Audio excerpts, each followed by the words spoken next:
tribal or regional.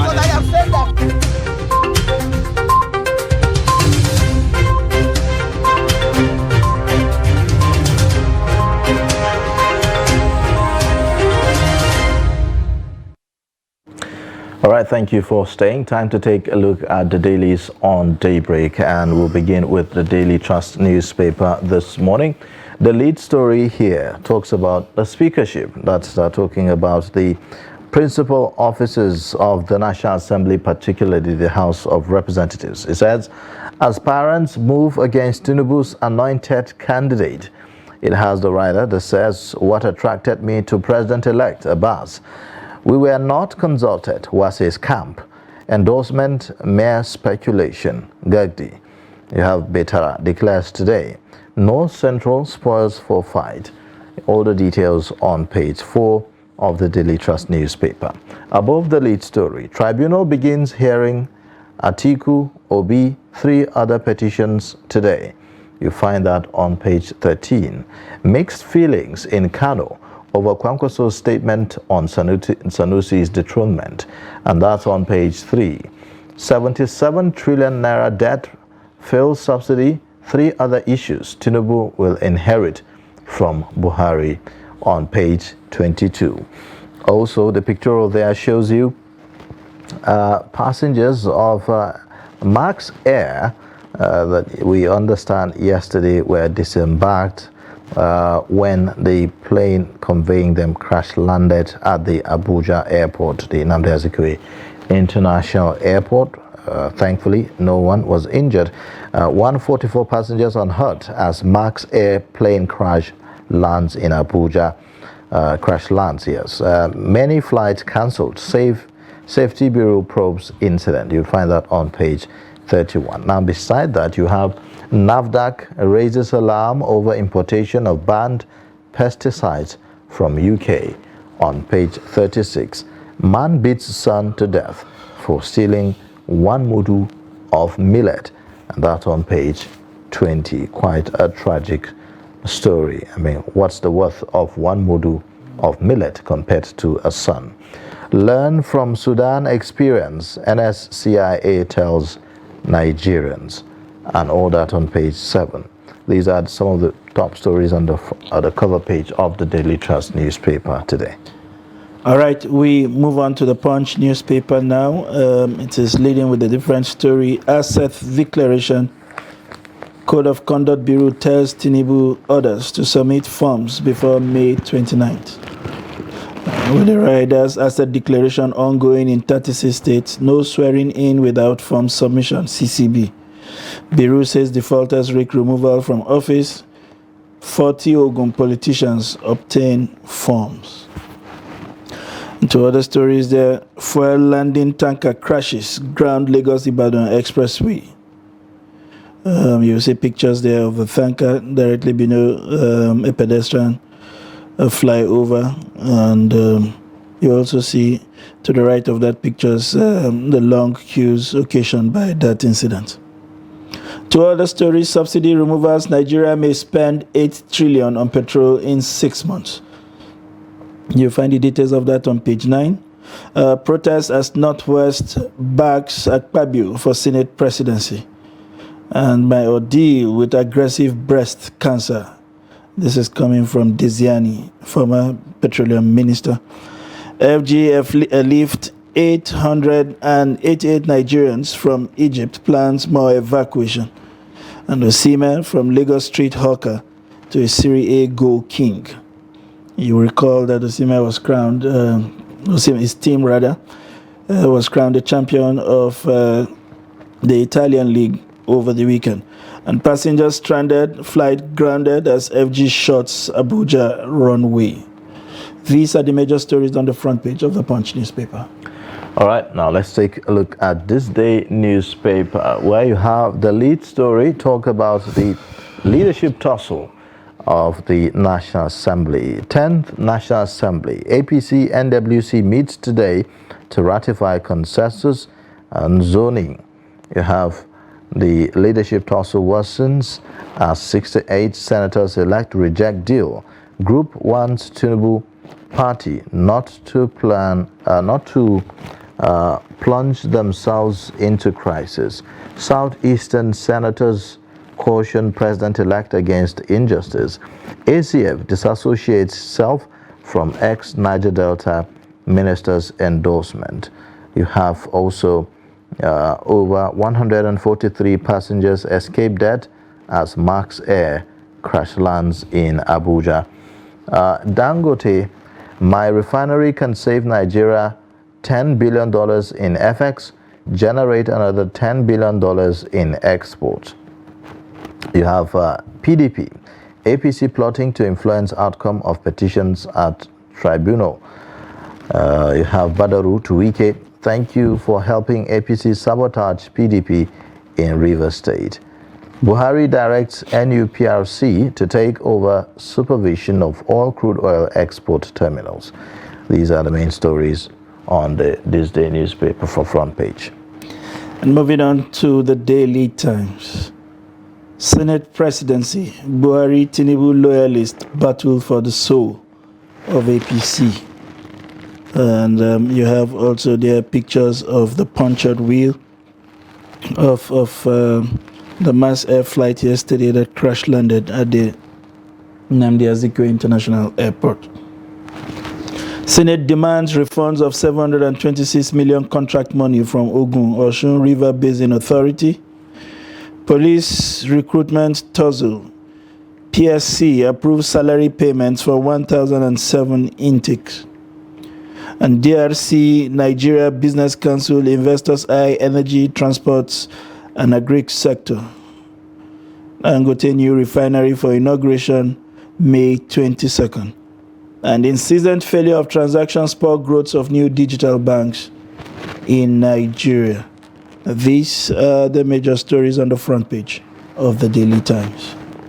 All right, now let's take a look at the Blueprint newspaper this morning. You have the lead story there talking about Sudan crisis. It says, how we trekked for hours, slept outside for days, student evacuees.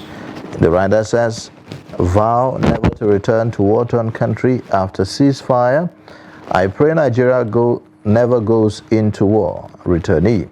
Over 800 returnees arrive Abuja on page 6. All that Ndache's trilogy in honor of Buratai for launch in Abuja Saturday. They also have a panic as plane crash lands at Abuja Airport. PDP raises concerns as tribunal begins sitting today. Cyber threats, weak infrastructure challenges of Nigeria's payment system. That's according to the CBN.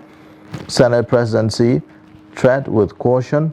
Southeast lawmakers tell Tinubu APC.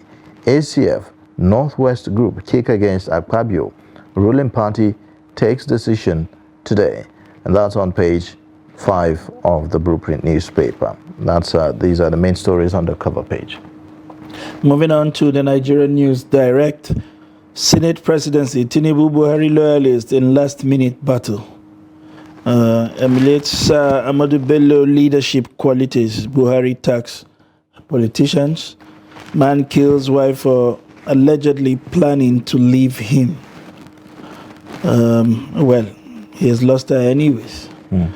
Over 1,000 passengers stranded at Abuja Airport over Max Air incident. Fidelity Bank target 5 acquisition in Africa after UK purchase. And 10th National Assembly leadership zoning suffers as tough political gimmicks plunge party in confusion. You have pictures there of the Executive Chairman, Federal Inland Revenue Service, Mr. Mohamed Nami, receiving the ICANN Merit Award from President Institute of Chartered Accountants of Nigeria, Malam Tijani, recently. And these are the major stories on the front page of the Nigerian News Direct. All right. Now, on the Daily Independent newspaper this morning, the lead story there, it says 22.7 trillion naira, 22.7 trillion naira Ways and Means loans securitization seen as mixed bag. You also have Seraph sues FG over failure to recover double pay from ex-governors. Oshibajo flags off Imo's Oguta Orashi River dredging Thursday. At last, Buhari inaugurates Dangote refinery May 22. Villagers panic as Zamfara bandits relocate to Katsina. Arewa Consultative Forum kicks against Akpabio as Senate President.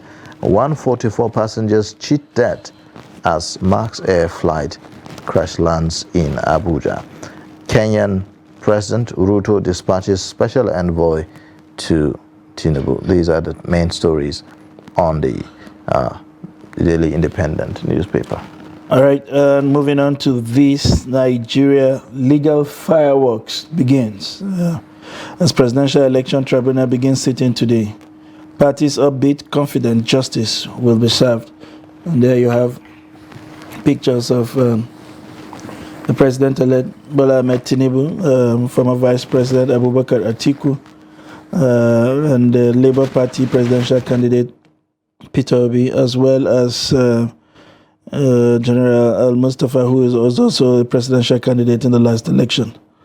To other stories, Sudan, over 800 Nigerians evacuees arrive in Abuja. And there you find a picture of Max Air flight, which was involved in a crash yesterday at the Nnamdi Azikiwe Stadium. I refuse to anoint candidates to ensure equal contest, Buhari. Judgment, Syrup files contempt suit against FG for failing to recover double pay from ex-governors. And 68 medical doctors, others escape death as Max Air crash land at Abuja Airport. Authorities shut down airport several hours. Aviation workers blame FG for one runway. These are the major stories on the front page of this Nigeria. Okay, so let's take a look at the Vanguard newspaper. The lead story is still talking about the leadership tussle at the 10th National Assembly. It says, we will exploit confusion in APC to produce speaker, opposition parties. You have the writer that says, cede Senate presidency to Southeast, Senate caucus task Tinubu APC, LP 35-member caucus weighs option to vote en bloc. Awase, Betara, Jaji, Soli, Pool 287-member alliance. Agbaja, Faleke disagree over alleged misinformation.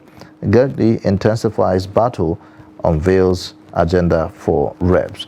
You also have above the masthead, Ekwere Madu, Gregory Varsity proprietor seeks King Charles intervention.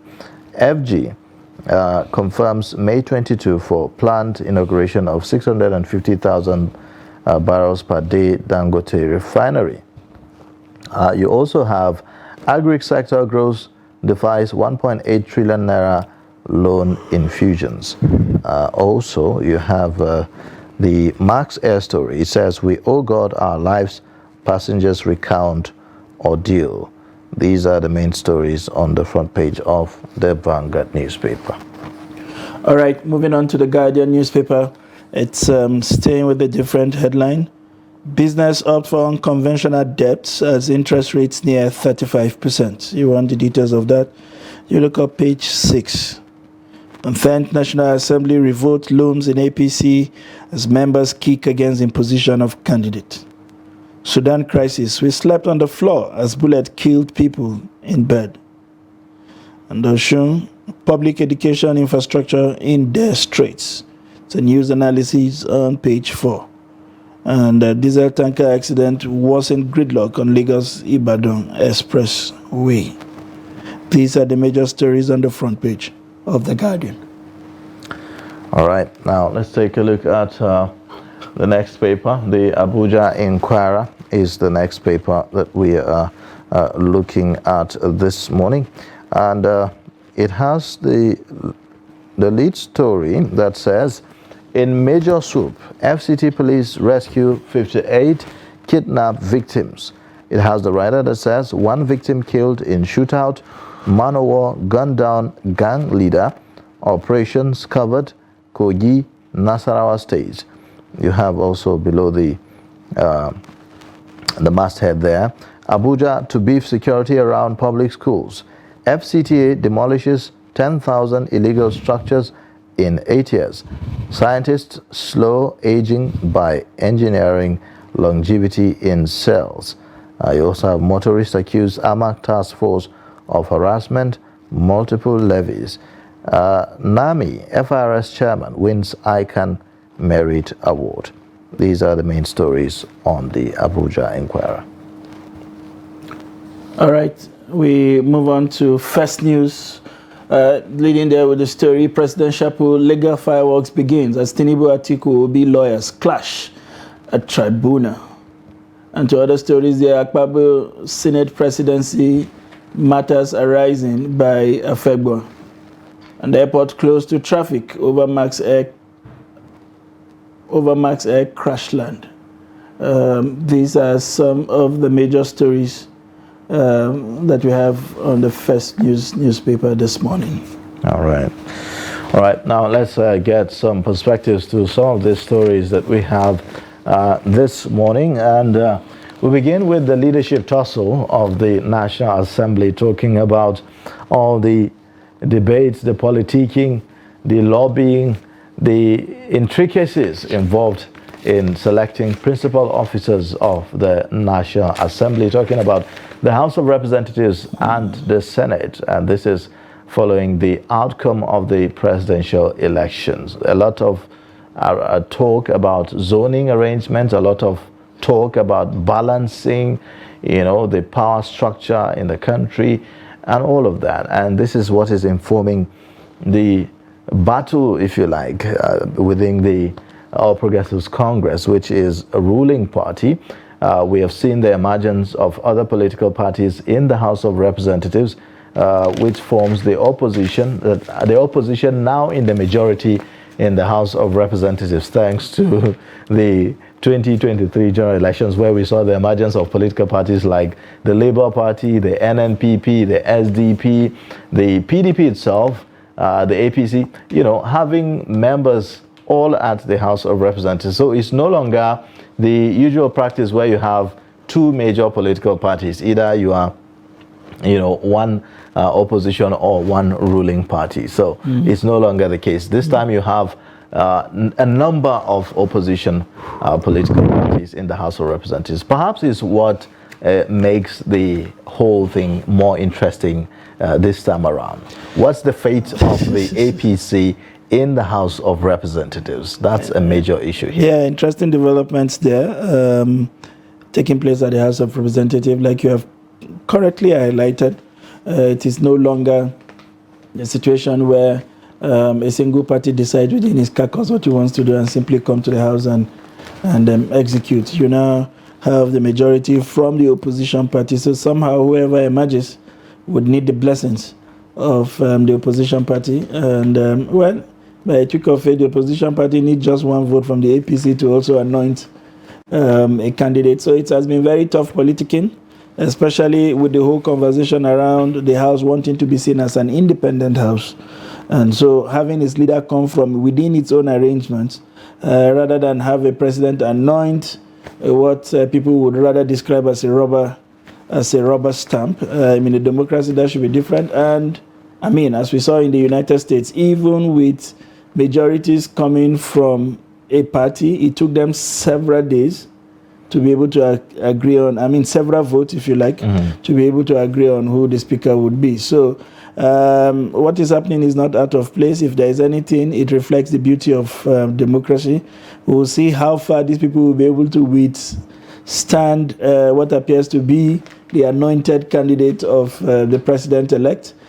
Some are claiming that they were not consulted. Others are saying that people are misadvising the president-elect into anointing a candidate. Well, he has not admitted in the open that he's got a candidate, but we'll continue to see how these developments unfolds ahead of the inauguration.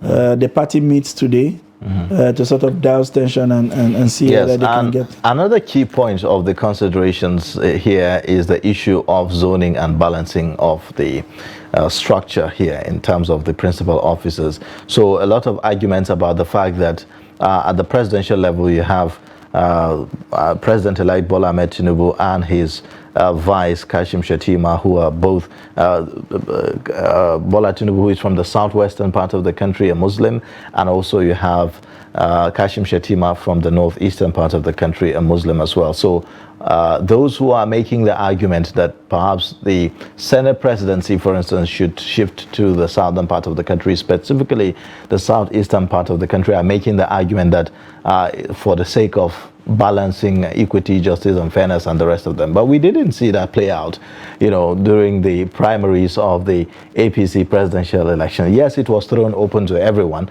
but then at the end of the day, we saw the outcome of the APC primaries, and there was not so much of discussions about issue of balancing and all that. But all of a sudden, some people feel that those who are in the APC making the argument up in issue about the ticket of the APC candidate, who some people feel was not balanced, are now making the argument for having a balance, maybe because they are going to be beneficiaries of some sort and all that. So these are the kinds of arguments that we are hearing. And others are of the view that, look, why don't you think about those who gave you, the votes, the large number of votes, and vote in that direction. So they feel that the northwestern part of the country, for instance, should be compensated in some way for voting massively for the APC in the presidential elections. Those are the kinds of arguments that we see, but it's not new for politicians. Politicians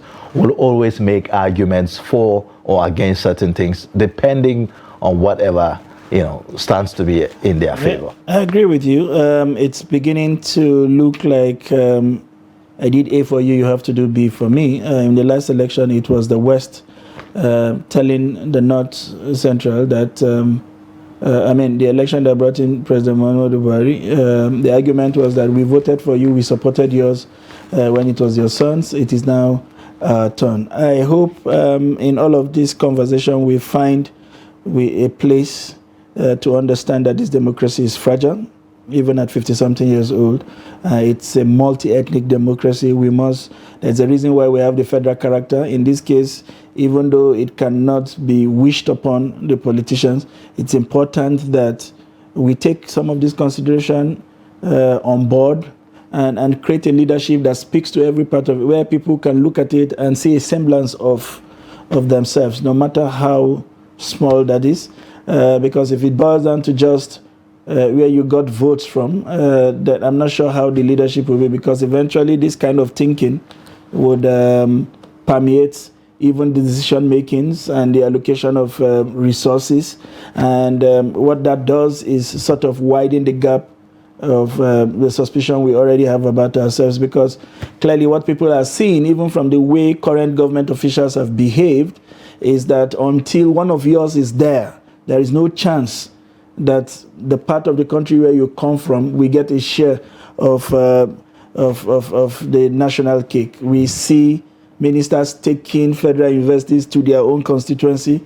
We see presidents taking federal projects to their constituency. We see defense chiefs taking universities and military installations to their places. And whether or not there were strategic considerations for those things or just the patronage, we are yet to understand by the way these things have happened. So we see governors citing viable economic projects, very huge economic projects in their constituencies. Whether or not it is the best place to be strategically becomes a different debate. So these kind of characters and these kind of arguments are the reasons why people are not comfortable until they see one of their own in the mix, So the argument is valid, and I hope somehow that reasons would prevail for us to strengthen this democracy, for us to foster unity and togetherness. Then it's important that in whatever we do, in whatever mix we are trying to put together, we find a place for ethnic minorities. And I think that is also very important to note that for people in public offices, they should understand that they are not in there for themselves, but they are there, especially if it's at the national level. You are in there in the interest of the entire country, in the interest of the entire nation, not in the interest of your own people, because you are a federal man, so to say. So, for instance, you are a president. You are expected to what? To make appointments based on the federal character, like the Constitution have provided for. But that has not necessarily been the case from what we've seen in the past few years. A lot of complaints about nepotism, a lot of complaints about making appointment based on these political, ethnic considerations, and the rest of them. And that has further validated these things, these arguments that we are saying, and gives it a booster, sort of. People continue to think that unless they see someone from their place, then they are not, in the picture. And that's because we have not seen individuals, we have not seen public office holders who dispassionately, without fear or favor, without any sort of partiality, govern and show that, look, it doesn't matter where you come from. We are all Nigerians, and I think that that's very important for us to really entrench democracy and see Nigeria grow as a nation. That's absolute. We seem to forget history so quick. Those of us who were born in northern Nigeria, who grew up here, who were, we got bread and butter from this part of the world, know so much about the story of the Sardauna and how he cited projects across this country, how he encouraged people from every nook and cranny of northern Nigeria. The Sardauna legacy is the reason why people like Bishop Onaikon were educated. When your stories were told of how he came out with the best WAEC result, and he was sent for by the Sardauna. That story, we can confirm that independently. So, we have forgotten the spirit of forerunners, how they did things to unite this country and for the interest of this country. So you go to some states with 3 senatorial zones, but just 1 senatorial zone houses everything. Federal, state university, federal medical center, the generals between the states. So everybody from every other part of the state sort of commits to that place. What I'm saying in essence is you are beginning to see this attitude even trickles down to states with multi-ethnic colorations. They don't trust each other. You know the story in Benue, you know the story in Delta. And so every time there is an election there, it feels like war because everybody is trying to get into something just so that their people can have a share. We can begin to correct this impression if we find a way and a system that sort of brings everybody on board. And the people also need to be understanding that, look, when you have the fact that you have someone from your place in public office doesn't necessarily mean that he has to now come over and do everything, just for you and you alone. Because sometimes the people are the problem, really. When public office holders are in office and they try to, be neutral, be fair to everybody, it becomes a problem. You begin to hear his people begin to call him names and all that. So that's also very important. But I would like for us to take a look at another story talking about the inauguration of the Dangote refinery coming up in a few days. May 22nd is the day we are looking at. Hopefully, 650,000 barrels per day of oil, refined petroleum. How would this impact, really? So much talk about that. It should impact a great deal in a sense, but it's not yet Uhuru. The Dangote refinery is not setting up a national petroleum refinery. It's a business, and he's got his eyes on the international market. In other words, he would not, for the sake of lack at home, chooses to then sell back here if it will get him more money from the international arena. But it's good news because it's the refineries on our turf. And so even if we choose to buy at the international selling price, which is somewhere around $70-something as we speak, at least it nets off the cost of transportation. It nets off the period that these products will take to travel down here. And so basically we could just reach for that place and close up supply chain management as we have had. It was just a single Salah public holiday we had. And practically supplies across this part of the country were messed up under the guise that petroleum tanker drivers took 2 or 3 days off, and so they need to work for about a week to bridge whatever that was. So that's in a sense, but it also brings a sense of relief because all of government policies and interventions have been hinged around the takeoff of this refinery. And remember that about 20% of the stake is to be taken over by the federal government. So in a way, the Nigerian government would have a stake in what is the fourth largest petrochemical complex in the world. We hope that in addition to what the Dangote is doing, that Port Harcourt and Warri comes up as soon as possible. I mean, there has been talk about Port Harcourt coming up in the second quarter, which is just about a month or two left. If we can have those, then we can begin to beat the days of importation of fuel goodbye gradually from Nigeria. All right. Well, other interesting stories. Good news, we have more Nigerian students from Sudan return into the country. So far, we have over 800 of them that have arrived to the country here in Abuja. So good news. We hope to see much more. 800 out of how many now? 4,600. Exactly. So there's still so much more to go. So we still have much more. But it's kudos to the federal government, alas, that we are seeing a ramping up of the number. Hopefully by the end of today, that should have crossed the 1,000 mark. But still staying with aviation, on a sad note, yesterday we saw the issue with Max Air. Thankfully, there was no death recorded somehow. The pilot, which is a part we are not speaking about, was able to bring that to a safe stop. But something very critical also comes up with this development. The whole talk about the second runway in Abuja that has been abandoned. We learned the airspace was closed for several hours. Imagine some of those Nigerians running away from war that were supposed to touch down, were trapped simply because in their own home country. So trapped outside and trapped within. So you manage to find your way back into the country, and then landing becomes a problem. You know, it can only be which in itself, triggers another kind of danger. I hope somehow in the last 8 years, this government that has said so much about aviation had managed not to begin the second runway. We've missed out of the opportunity. It is for days like this that second runway becomes even more imperative. One of those days was at the airport when the president was taken off to be at the inauguration of Prince Charles, and practically everywhere was shut down for a presidential movement. So the case for a second runway increasingly becomes imperative. Yes, it is. I mean, it can only be imagined what would have been the case if this had turned out worse than it did.